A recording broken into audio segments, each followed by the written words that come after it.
আসসালামু আলাইকুম রহমতুল্লাহি ওবরকাতুহু। সম্মানিত দর্শক, সম্ভবত জামাতের উপর খুব বড় আকারের অর্থনৈতিক সুনামি, রাজনৈতিক সুনামি অনেকটা অনিবার্য হয়ে পড়েছে। এই দলটি যারা করেন এর মধ্যে 99.99% লোকই অন গুড ফেথ অ্যান্ড গুড ট্রাস্টে। তারা বিশ্বাস করেন যে জামাত করলে জান্নাতে যাওয়া যায়। তারা বিশ্বাস করেন জামাত যারা করে ভালো মানুষ। তারা বিশ্বাস করেন যে জামাত যদি করা হয় তাহলে কোনো না কোনো দিন দেশে খেলাফত প্রতিষ্ঠিত হবে। দেশে সেই যে খেলাফতের যুগে গল্পের মতো যে শাসন ব্যবস্থা ছিল ওইরকম শাসন ব্যবস্থা প্রতিষ্ঠিত হবে এবং এই কাজ করার মাধ্যমে তারা সদগায়ে জারিয়া লাভ করতে পারবে। এই জন্য জামাতের যারা সদস্য রয়েছেন সারা বাংলাদেশে তারা নিয়মিত চাঁদা দেন, ইচ্ছায় দেন, স্বেচ্ছায় দেন। একেবারে যারা একেবারে ছাত্র শিবিরের যারা সাধারণ কর্মী তারাও কিন্তু একটা নির্দিষ্ট পরিমাণ চাঁদা দিয়ে থাকেন। অন্যদিকে জামাতের যারা রোকন রয়েছেন তাদের সংখ্যা কত আমি জানি না। এই রোকনরা তাদের যে বাৎসরিক আয় সেই বাৎসরিক আয়ের একটা বিরাট অংশ স্বেচ্ছায়, কখনো 5%, কখনো 10%, এমনকি 20% শোনা কথা আমি জানি না, তারা জামাতের ফান্ডে জমা দেন। এবং এদের সংখ্যা যদি 2 কোটি হয় তাহলে কি পরিমাণ হয়, এবং এই কাজগুলো তারা খুব সততার সঙ্গে করেন। তো জামাতের যে ফান্ড, তারা যে নর্মাল চাঁদা নেন, রোকনদের আয়ের একটা ইনকাম রয়েছে, সেই ইনকাম নেন। এই ফান্ডের বাইরে তারা অনেকগুলো ব্যবসা প্রতিষ্ঠান পরিচালনা করেন সমবায় ভিত্তিতে, তারপর প্রাতিষ্ঠানিকভাবে, এবং অনেকগুলো প্রতিষ্ঠান যেমন ইসলামী ব্যাংকের মতো প্রতিষ্ঠান, তারপর ইসলামী ব্যাংক, হাসপাতাল, ইবনে সিনার মতো প্রতিষ্ঠান, এগুলো রীতিমতো যাকে বলে একটা ট্রাস্টের মতো অবস্থা তৈরি হয়ে গেছে। এবং এখান থেকে বিভিন্নভাবে বিভিন্ন ওসিলাতে জামাতের যে ফান্ডিংটা হয় সেই ফান্ডের পরিমাণ কত আমরা জানি না। তবে একথা সত্য যে জামাতের জেলা পর্যায়ে, উপজেলা পর্যায়ের যে নেতৃত্ব রয়েছে তারা নিয়মিত জামাত থেকে মাসোহারা পান। এবং এটা যেন তেন মাসোহারা নয়, একজন মানুষ যেন সমাজে সম্মান সহকারে, মর্যাদা সহকারে ভালোভাবে বসবাস করতে পারেন, এজন্য জামাত থেকে তাদেরকে টাকা দেয়। ফলে তারা নির্ভর হয়ে জামাতের আমির হয়ে দিনের পর দিন রাজনীতি করছেন, কোনো ভবিষ্যৎ নাই, তারপরেও তারা দলের জন্য ছুটোছুটি করছেন, জেলে যাচ্ছেন, জেল থেকে বেরোচ্ছেন। আর এই সকল করার জন্য জামাতেরও নির্দিষ্ট ফান্ডিং রয়েছে, এবং এই ফান্ড করে করে তারা শুধুমাত্র বাংলাদেশ নয়, দক্ষিণ পূর্ব এশিয়া নয়, পৃথিবীর যে কয়টি ক্যাডার ভিত্তিক সংগঠন রয়েছে সেই ক্যাডার ভিত্তিক সংগঠনের মধ্যে অন্যতম শক্তিশালী একটি সংগঠন জামাত। আওয়ামী লীগ চেষ্টা করেছিল এই সংগঠনটিকে ভেঙে চুরে চুরমার করে দেওয়ার জন্য। তারা জামাতে যারা শীর্ষ নেতৃত্ব রয়েছে তাদেরকে ফাঁসিতে ঝুলিয়েছিল, তাদের শিল্প প্রতিষ্ঠান, কলকারখানা তছনছ করে দিয়েছিল, ইসলামী ব্যাংক তারা দখল করেছিল সালামের মাধ্যমে, ইত্যাদি আরো অনেক কিছু। কিন্তু কার্যত এর কোনো ফলাফল হয়নি, বরং বুমেরাং হয়েছে। জামাতের যে শীর্ষ নেতৃত্ব যারা ছিলেন, যাদের প্রজ্ঞা ছিল, মেধা ছিল, রাজনৈতিক গুণাবলী ছিল, এবং যাদের সঙ্গে নেগোসিয়েশন করা যেত, তাদের অবর্তমানে যারা আসছে তারা বেশিরভাগ ক্ষেত্রে অনভিজ্ঞ, বেশিরভাগ ক্ষেত্রে উগ্র এবং মোনাফিকি চরিত্রের অধিকারী রয়েছে অনেকে। আবার এদের যে ব্যক্তিগত সততা, এটা আগের জমানার জামাতি নেতাদের মতো নয়। ফলে জামাত ইটসেলফ এখন নিজেদের জন্য একটা সমস্যা, রাষ্ট্রের জন্য সমস্যা, এবং সকলের জন্য সমস্যা। গত 17 মাসে আমরা তাদের যে কর্মকাণ্ড দেখেছি, গত 17 মাসে তাদের যে দাপট দেখেছি, গত 17 মাসে তারা যে কাজগুলো করতে চেয়েছে সেই কাজগুলো যেভাবে তারা করার চেষ্টা করেছে, এখন সবকিছু তাদের জন্য বুমেরাং হয়েছে।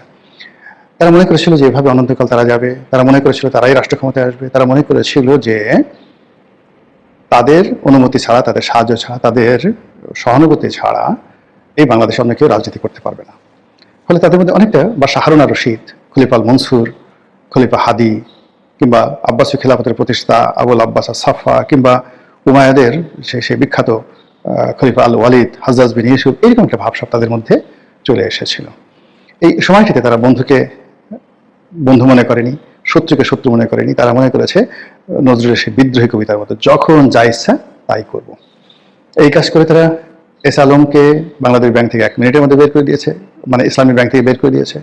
এস আলমের মালিকানাধীন অন্যান্য ব্যাংকগুলো তারা নিয়ে নিয়েছে, এবং তারা সারা বাংলাদেশে এরকম একটা হাইপ তৈরি করে ফেলেছে, যে হাইপের ফলে ব্যবসায়ীরা, আমলারা, কামলারা মনে করছে জামাতি ক্ষমতায় আসবে। এই জন্য জামাতের আমির, জামাতের নায়েবে আমির, জামাতের সেক্রেটারি থেকে শুরু করে সবার পিছনে আমাদের দেশের ভীরু বাঙালি বলে খ্যাত যারা আছে তারা পা চাটার জন্য, রীতিমতো লেজের বৃত্তি করার জন্য, লেজ নাড়ানোর জন্য চু চু চু চু করে ঘোরাফেরা করেছে। যাই হোক, সময়ের বিবর্তনে জামাতের plan A, B, C fail. আজকের দিন পর্যন্ত পুরো ফেল। জামাতের যে কজন ওয়েল উইশার ছিলেন বিভিন্ন সময়টিতে, জামাতের দুঃসময় সে 2009 থেকে সেই একেবারে 24 পর্যন্ত, তো তাদের মধ্যে হয়তো আমিও একজন ছিলাম।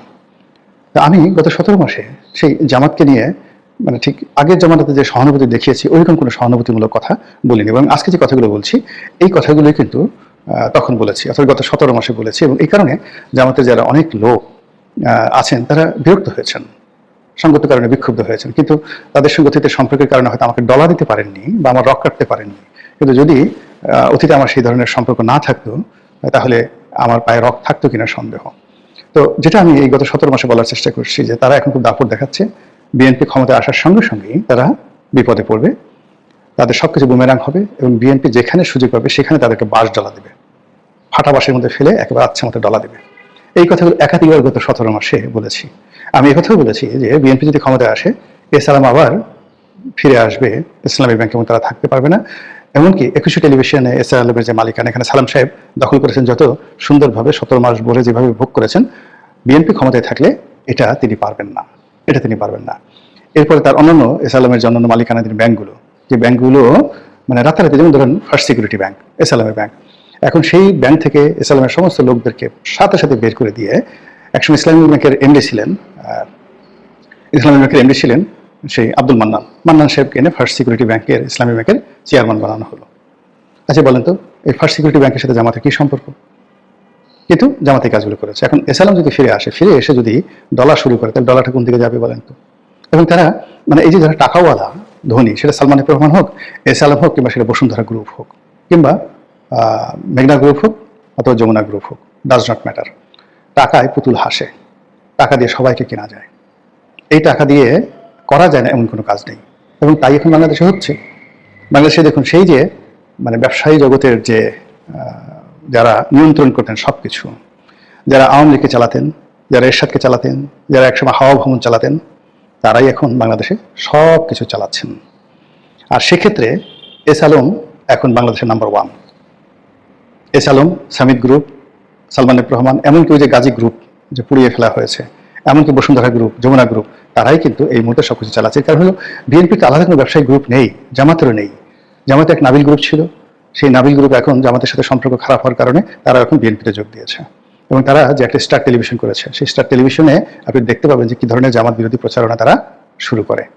তো যেটা বলছিলাম যে জামাতের জীবনে এই ঘটনাগুলো কেন ঘটে বারবার? তাদের কি মন পরিষ্কার নয়? তাদের কি ইমান আকিদার মধ্যে কোনো দুর্বলতা আছে? নাকি তাদের মধ্যে নির্বুদ্ধিতার পরিমাণ খুব বেশি? ডাজ নট ম্যাটার, এটা আল্লাহর ব্যাপার আর তাদের ব্যাপার। কিন্তু এখন যেটি রাজনীতির জন্য অনিবার্য হয়ে পড়েছে, সেই অনিবার্যতা হলো যে তারা সার্বিক দিক থেকে মাইনকার চিপায় পড়ে গেছে। তাদের সঙ্গে ডক্টর মোহাম্মদ ইউনূসের সম্পর্ক ভালো নেই, তাদের সঙ্গে আমেরিকার সম্পর্ক ভালো নেই, তাদের সঙ্গে দিল্লির সম্পর্ক এখন ভালো নেই। আর এই গত নির্বাচনে তারা যদি স্ট্রংলি দিল্লির সাথে সম্পর্ক ভালো রক্ষা করতে পারতো এবং আওয়ামী লীগের সঙ্গে তাদের সম্পর্কটি সমঝোতামূলক জায়গায় নিতে পারতো, তাহলে হয়তো তারাই ক্ষমতায় আসতো। শেষ মুহূর্তে বাংলাদেশের বেশিরভাগ ক্ষেত্রে আওয়ামী লীগ সিদ্ধান্ত নিয়েছে একেবারে শেখ হাসিনার সরাসরি নির্দেশে। অনেক ভোটার, বিশেষ করে হিন্দু ভোটাররা জামাতকে ভোট দেয়নি, তারা বিএনপিকে ভোট দিয়েছে। আমরা সবাই ধরে নিয়েছিলাম যে এরা ভোট কেন্দ্রে আসবে না, কিন্তু শেষ মুহূর্তে আওয়ামী লীগ সিদ্ধান্ত নিয়েছে যে তারা জামাতকে ক্ষমতা আসতে দেবে না। দিল্লি একই অবস্থা। তো বোঝার চেষ্টা করুন যে একেবারে বাড়াও হাতে, যেখানে আমেরিকা 100% জামাতের ব্যাপারে সিদ্ধান্ত নিয়েছিল, সিদ্ধান্ত নিয়েছিল তারাই ক্ষমতায় আসবে। ডক্টর মোহাম্মদ ইউনূস প্রেসিডেন্ট হবে, জামাতের আমির সেখানে প্রধানমন্ত্রী হবে, আর বিএনপি বিরোধী দলীয় নেতা হবে, 40 থেকে 45টি সিট তারা পাবে। আর এনসিপি হয়তো প্রধান বিরোধী দল হবে, আর দ্বিতীয় প্রধান বিরোধী দল হবে বিএনপি। বিএনপি পাবে 40 সিট, এনসিপি পাবে ধরুন 70-80টি সিট, আর বাকি সিট জামাত পাবে। তো এরকম একটি মেটিকুলাস ডিজাইন নিয়ে আমেরিকার যে প্ল্যান ছিল, ওটা নির্বাচনের একদিন আগ পর্যন্ত সারা বাংলাদেশে সবাইকে সন্ত্রস্ত করে তুলেছিল। বড় বড় বিএনপি নেতাদের ঘুম হারাম হয়ে গিয়েছিল যে জামাত ক্ষমতা আসলে কি হবে, রগের অবস্থা কি হবে, ডলা খাবো কিভাবে, তারপর শেষে আরো কি কি হবে ইত্যাদি ইত্যাদি। ঢাকা বিশ্ববিদ্যালয়, তারপর শেষে রাজশাহী বিশ্ববিদ্যালয়, এখানে যারা ছাত্র নেতৃবৃন্দ রয়েছেন তাদের কথায় বার্তায় আচার আচরণে মনে হচ্ছিল যে একটা চড়াই পাখির যতটুকু ওজন আছে তারেক রহমান সাহেবের সেই ওজনও নাই। কিংবা ধরুন একটা ছাগলের যতটুকু মূল্য আছে বিএনপি নামক যে দলটি, এটা ছাগলের মূল্য নেই।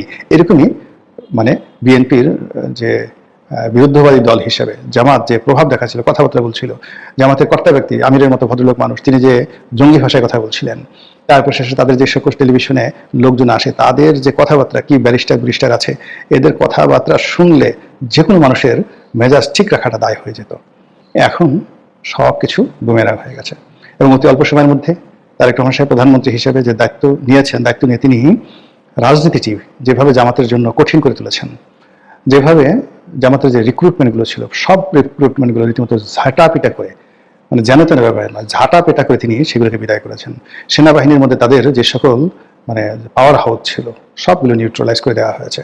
পুলিশে তাদের যে সকল ইফেক্টিভ কর্মকর্তা ছিল, সবগুলোকে ঝেঁটিয়ে বিদায় করে দেওয়া হয়েছে। সচিবালয়ে যারা ছিলেন তাদেরকে কান মলে বের করে দেওয়া হয়েছে। শুধু বের করে দেওয়া হয় নাই, বের করার সময় কান মলে বের করে দেওয়া হয়েছে। ওই যে দেখেন নাই যে বাংলাদেশ ব্যাংকে হাসান এস মনসুরকে কি করা হয়েছে? উনি তো ভদ্রলোক মানুষ বলে নাই, কিন্তু তার যে উপদেষ্টা ছিল তাকে চর, কিল, ঘুষি, থাপ্পড়, লাথি, গুঁতো এমন কোনো আদর নেই, আপ্যায়ন নাই, করা হয়নি। কাজেই হাসান এস মনসুরকে তার রুমের মধ্যে ঢুকাইয়ে যদি কিছু করা হয়ে থাকে, যদি তাকে হ্যান্ডশেক করা হয়ে থাকে, চুমু দেওয়া হয়ে থাকে, জড়াজড়ি করা হয়ে থাকে, কোলাকুলি করা হয়ে থাকে, স্যার আপনি যাচ্ছেন, আমাদের জন্য এত উপকার করেছেন, আসেন একটু কোলাকুলি করি, কি অস্বাভাবিক নাকি বিষয়গুলো? এই কাজগুলো করার পরে এখন যে অবস্থা তৈরি হয়েছে, আপনি দেখবেন যে জামাতে যারা লোকজন রয়েছেন একটারও হাসি নাই, সবগুলোর মেজাজ গরম হয়ে গেছে এবং সবগুলো নন রেসপন্সিভ হয়ে গেছে। কোনো অবস্থাতেই তারা এই সময়টিতে মানে এমন অবস্থা হয়ে গেছে যে তাদের নিজেদের প্রয়োজনে তারা 5 স্টার হোটেলে খাবে দাবে সবকিছু করবে, কিন্তু অন্যের পাওনা পরিশোধ করবে না। ওই আগের আমলে আওয়ামী লীগ জামানাতে তারা অনেকগুলো কোম্পানি করেছিল, তাদের একটা কোম্পানি ছিল মিশন গ্রুপ। সেই মিশন গ্রুপের সেই নাম দিয়ে তারা যে কত মানুষের কত হাজার হাজার কোটি টাকা লোপাট করে দিয়েছে এই জামাতের এই মানে গ্রুপটি, আপনি কল্পনাও করতে পারবেন না। এরকমভাবে এদের অর্থনৈতিক লেনদেন ভালো না, এরা মানুষের পাওনা পরিশোধ করে না, এরা ইনসাফ করে না। এরা আপনার টাকা নেবে, আপনাকে মেয়ারবে, আপনাকে তারা করে একটু আম পাঠাবে, একটু জায়নামাজ পাঠাবে, দিয়ে আপনাকে দিয়ে আপনার ইমানটা নষ্ট করে দেবে, ইমানটা নষ্ট করে দিয়ে তারপর শেষে তারা আপনাকে জান্নাতের টিকিটের লোভ দেখাবে। তো এই যে কর্মগত 17 মাসে তারা যে করেছে, এই কর্মের ফলে কি হলো, এখন প্রতিদান পাওয়ার সময় আসছে। আর সেই প্রতিদান পাওয়ার অর্থনৈতিক ক্ষেত্রে ইসলামী ব্যাংকে তাদের যে মূল ঘাঁটি, সেটার ভবিষ্যৎ কি হবে